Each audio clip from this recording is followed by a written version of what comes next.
After completing my first 3-month contract out in Nigeria, they asked me to come back. At the time, operations were split into 2 distinct groups, the regular team, made up of long-time veterans, and the summer anode team, who were responsible for fitting sacrificial anodes onto subsea pipelines and offshore platforms. I was originally assigned to the anode team, but then Ron, a team leader who'd already been out there 6 or 7 years, pulled me aside. He told me the regular team had a weak link who would have to go and offered me a permanent full-time contract, 2 months on, 1 month off. What I didn't know yet was that Ron and a couple of the other lads were quietly negotiating behind closed doors to break away and snatch the contract from Nordive. When Nordive management caught wind of the breakaway plot, they sent a representative to conduct private, individual interviews with every single crew member to figure out who was loyal to whom. When I sat down in that chair for my interrogation, I didn't mince words. I told him that if he was asking me whose side I was on, I told him I was not on his side because of a simple reason. On my second trip out, after saying goodbye to my family, flying from Manchester to London, and on to Lagos, I turned in my travel expenses. I had taken a taxi from my home to the Manchester airport, so I submitted the receipt to this exact same representative. They handed me £1 and told me never to take a taxi to the airport again. I was to take the public bus because it was cheaper. That petty corporate insult had bought my total opposition. When I threw that £1 taxi incident right back in his face, the rep backpedaled fast and offered to sort out the claim. But the issue went way beyond a travel receipt. Nordive was running the whole job on a shoestring budget. The diving equipment was unsafe, and our diving support vessel, an old Tidex boat, was practically falling to pieces. Down below, deep in the belly of the vessel, they'd set up our decompression chamber practically inside the engine room. It was tight, noisy, and hot on a good day, but nothing prepares you for the moment things go completely sideways. I was sitting inside the chamber, locked in under pressure, when suddenly the fire alarm started screaming. That is the ultimate nightmare for a diver. When you're sealed inside a steel cylinder, you don't get to run. You can't unbolt the hatch, grab a life jacket, and head up the ladders to the deck. You're trapped. Outside the portholes, total chaos broke loose. Through the metal hull, I could hear the shouting, the panic, and the frantic scramble of the crew. An engine room fire had broken out, and they were down there fighting it with whatever they could lay their hands on, discharging fire extinguishers, throwing buckets of water, doing whatever it took to knock the flames back. Inside, all I could do was sit there. I just sat in that chamber, listening to the commotion, wondering if the fire was going to reach the air lines, and wondering if I'd ever get out of there alive. When you're locked in decompression, your life is entirely in the hands of the blokes on the outside, and all you can do is wait. As an old union man from the Boilermakers, I stood firmly by my mate Ron. The Nordive rep tried to intimidate me, warning that major oil companies paid massive sums to Nigerian directors to protect their interests, and that Ron's breakaway team stood zero chance against that kind of backing. Nordive didn't wait long to play dirty. When Ron returned home to Weymouth, he found out his Nigerian visa had been revoked, locking him out of the country. When I got back home to Manchester, I checked mine, revoked as well. Then Nordive called me at home in Manchester, trying to soft-soap me. They claimed I'd been misled by Ron and offered me a contract working in the North Sea instead. Ron, being the selfless guy he was, insisted I take the job to keep food on the table for my family. Out on that North Sea vessel, the divers treated me like a legend for standing up to Nordive's poor contracts and dodgy gear. But my conscience was eating me alive. I felt like I'd left Ron behind to fight the corporate machine all by himself. The moment I got back home to Manchester, I called Ron and resigned from Nordive for good. What I didn't fully realize back then was that Mobil Oil knew exactly what was going on. They'd been quietly encouraging Ron's crew from the start because they wanted to strip Nordive of the contract anyway, but wanted to keep the divers. They have been there a long time. To try and break the visa deadlock, Ron and I took a train down to the Nigerian embassy in London.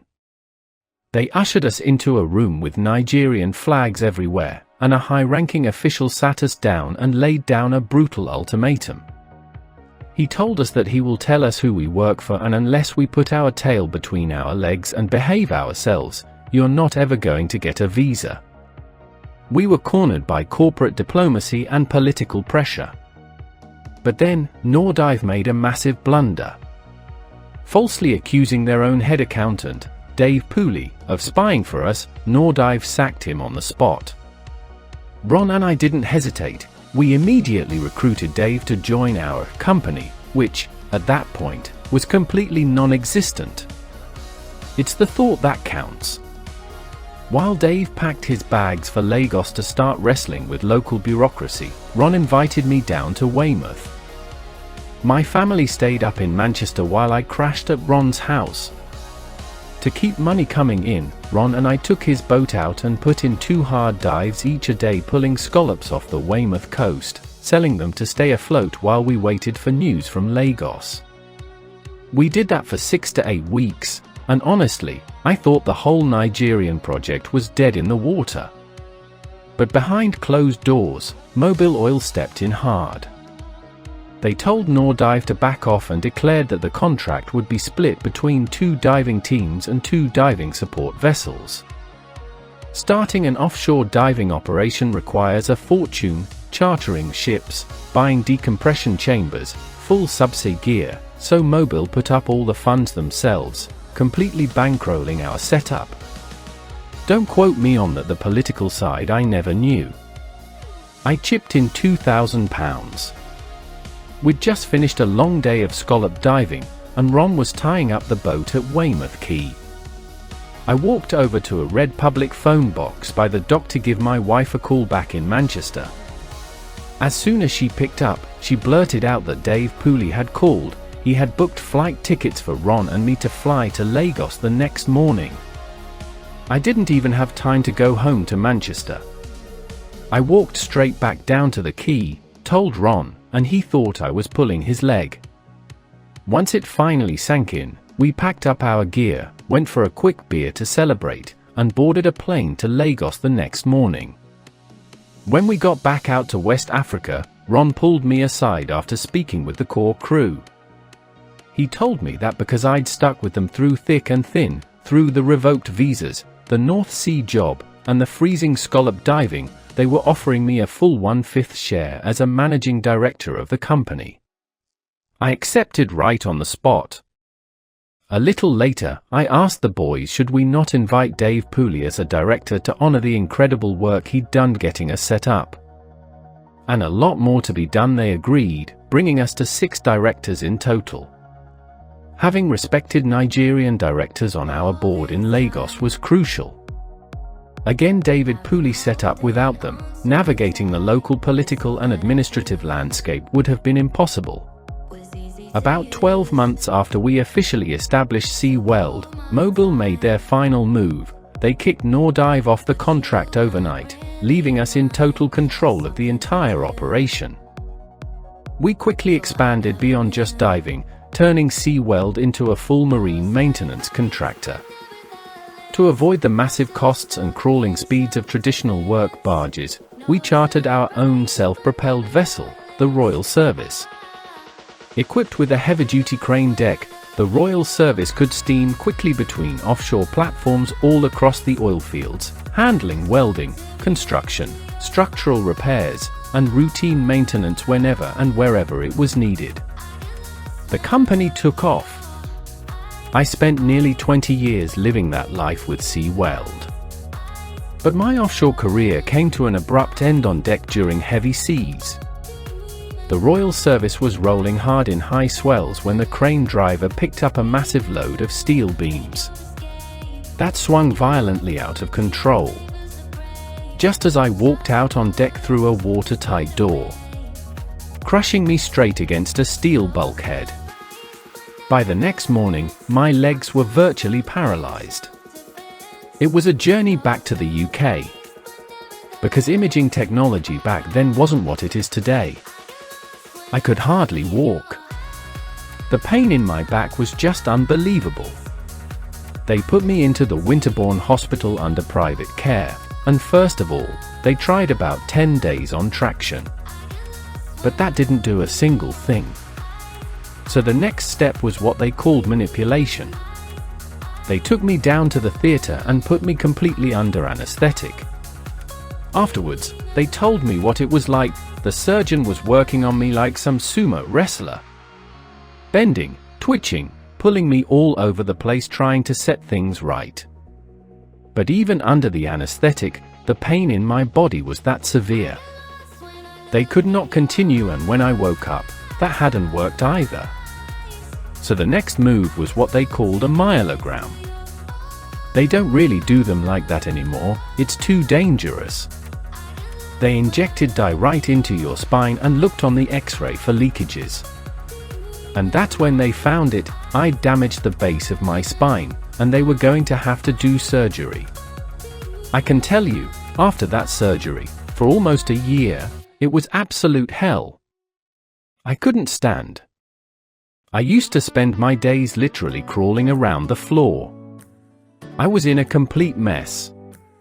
Then I started getting these violent spasms at home. It was like having cramp in the whole of your body. I remember one summer's day so clearly during that time. My wife was going out shopping, so she set me up in the garden with a jigsaw puzzle to pass the time. While she was away, I accidentally knocked some of the pieces down onto the floor. I sat there looking at them on the ground, and I couldn't get them back. I just couldn't reach down to pick them up. When I told the surgeon about this cramp business, he gave it to me straight. He said, "This affects your muscles, and your heart is a muscle." In other words, I had to go straight back into the hospital to stay under constant observation. So there I was, back in the hospital for weeks, sitting there holding that emergency red button in my hand. But believe it or not, the surgeon told me, "You will not be leaving until you walk out of that building." Altogether, from the operation to the day I finally walked out that door, it was almost 6 or 7 months. It's the kind of ordeal that, for years, you just close completely out of your mind. You know you've been in a hospital room too long when the place starts feeling less like a medical facility and more like your local hangout. You're not leaving this bed until you can walk out of here under your own steam. So, day after day, week after week, there I stayed. Now, when you're stuck in a hospital bed for that long, 2 things happen. First, the night shift nurses stop treating you like a patient and start treating you like a roommate. Around midnight, when the floor quieted down, a couple of the nurses would wander into my room, pull up a spot on the edge of my bed, kick off their shoes, and we'd just sit there watching television together into the early hours. The second thing that happens? Your mates start getting creative. One afternoon, a couple of my friends came by for a visit. As they were getting ready to leave, one of them slipped open the bedside cupboard, slid something way into the back behind the spare towels, and gave me a wink. It was a proper bottle of whiskey. A little secret medicine for the soul. I'd sneak a quiet nip every now and then when the room was clear. I thought I was smooth as silk. I thought nobody had a clue. I was wrong. One morning, the chief surgeon bustled into the room for rounds. Smart guy, sharp as a tack, very serious. He came up to the side of the bed, looked over my charts, and then looked down at me. "All right, let's see how those legs are doing today," he said. He grabbed my leg, held it up, and gave it a twist. "Does that hurt?" he asked. "No," I said. He moved it another way. "Does that hurt?" "No." "Doc, feels okay." Then he gave my leg a sudden, deliberate jerk upward. "What about that then?" A bolt of pain shot right up my spine. "Oh, that hurts me." Without breaking eye contact, he grabbed my leg and gave it one more sharp jerk, just to drive the point home, and said, completely straight-faced, "And don't drink whiskey in my hospital." Turns out, nothing gets past the surgeon. Not even a bottle hidden behind the towels. During my years with Sea Weld, I had permanently relocated my family down to Weymouth. Through every single step of that wild journey, from Nordides penny-pinching over a £1 to embassy threats, scallop diving, and building an international business, Ron and I developed a bond like real brothers that lasted right up until the day he passed away. I was never going to just sit around and leave the ocean behind after my injury. I bought a brand new 32-foot dive boat down in Weymouth and launched a charter business. For years after, I took weekend divers out to explore all the historic shipwrecks along the Dorset coast. We were constantly fully booked. For years, that boat was my sanctuary. I took weekend crews out to explore the historic, rusting iron shipwrecks scattered along the treacherous Dorset coast. But it didn't take long for the romance of the job to collide violently with reality. Being a skipper isn't just about steering a boat to a set of GPS coordinates, it's a terrifying exercise in risk management. My license allowed me to carry up to 12 divers on deck. 12 souls who put their lives entirely in my hands the second their fins broke the surface. And that was the problem. Some of those British Sub-Aqua Club weekend warriors were brilliant, disciplined, sharp, and respectful of the water. But others? Others had absolutely no business being offshore. They turn up with shiny new gear, a mountain of hubris, and zero respect for the brutal dynamics of the English Channel. The ocean doesn't care about your certifications or your expensive kit. It only cares about gravity, pressure, and tide. The Dorset tides are notorious. Miss your slack water window by 10 minutes, and the sea turns into a runaway freight train. More times than I care to remember, a dive would go sideways. A pair of divers would drift, miss their ascent line, and get sucked into the current. What followed were agonizing hours at the helm, scanning the slate-grey swells, heart hammering against my ribs, calculating drift vectors, praying to spot a tiny neon-orange surface marker buoy miles down the coast before the light faded. The breaking point came on a cold, overcast afternoon over a deep wreck site. The water was deceptive, glassy on top, but vicious underneath. 2 divers had gone down, ignoring my explicit warnings about the tightening window for slack water. 20 minutes passed. Then 30. When they finally broke the surface, it wasn't a controlled ascent. They shot up like Paul Arrey's missiles. My deckhand and I hauled them over the gunwales, and the scene instantly turned into a nightmare. Both divers were unconscious. Foam mixed with bright crimson blood was bubbling from their mouths and noses, classic, horrific signs of massive pulmonary barotrauma and rapid decompression. I grabbed the VHF MIC, my voice barking with an adrenaline-laced clarity I didn't know I possessed. Mayday! Mayday! Mayday! This is Dive Vessel Weymouth skipper.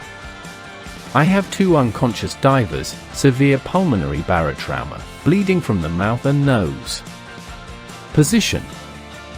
The next 20 minutes were a blur of screaming engine revs, chest compressions, the deafening roar of a Coast Guard helicopter hovering overhead, and the whipping spray of the rotor wash as the winchman dropped down to suck them off my deck.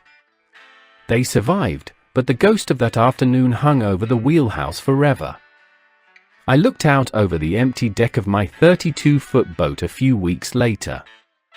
The ocean hadn't beaten me after my injury, I had proven I could conquer that. But carrying the reckless hubris of men who treated the deep sea like a theme park ride?